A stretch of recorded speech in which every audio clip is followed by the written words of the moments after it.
আসসালামু আলাইকুম ভিউয়ার্স, আমি মোহাম্মদ আলী আজম মিল্টন।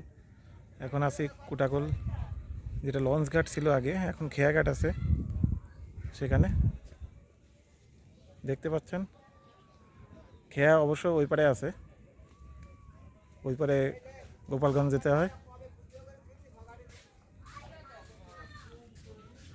সো ভিউয়ার্স, এখানে আমার ছোটোবেলার অনেক স্মৃতি আছে।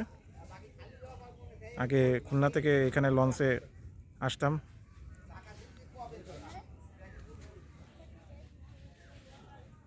যদিও আমার ইউনিয়ন আলাদা, আমার ইউনিয়ন আছে দিগলিয়া ইউনিয়ন।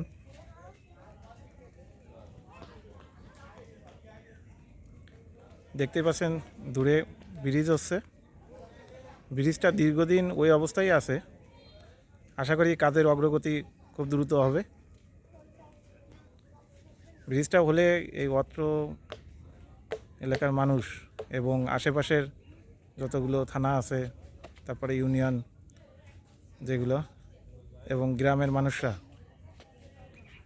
যদি আমি আরও বলি যে পাড়ায় পাড়ায় যে মানুষগুলা থাকে, যেমন আমার গ্রাম অনেক বড় গ্রাম, ওখানকার লোকজন দেখা যাচ্ছে দীর্ঘ পথ ভেঙে ভেঙে মহাজন ঘাট পার হয়ে অনেকে গোপালগঞ্জের ওই দিক দিয়েও যায়। সো এই পাশে যদি ব্রিজ হয় ডাইরেক্ট গাড়ি নিয়ে যাইতে পারবে।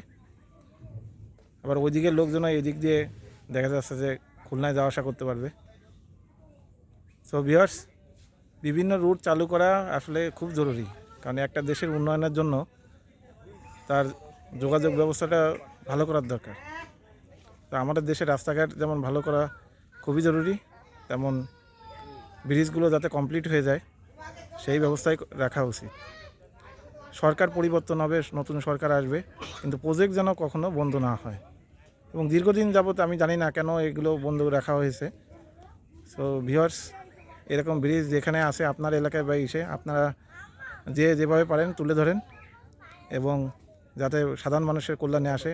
আপনি নিজে, আপনার পরিবার সহ, এবং যারা এলাকাবাসী আছে সবার উচিত নিজেরা সচেতন থাকা এবং এলাকার মুরব্বীদের নিয়ে একসাথে এগিয়ে যাও।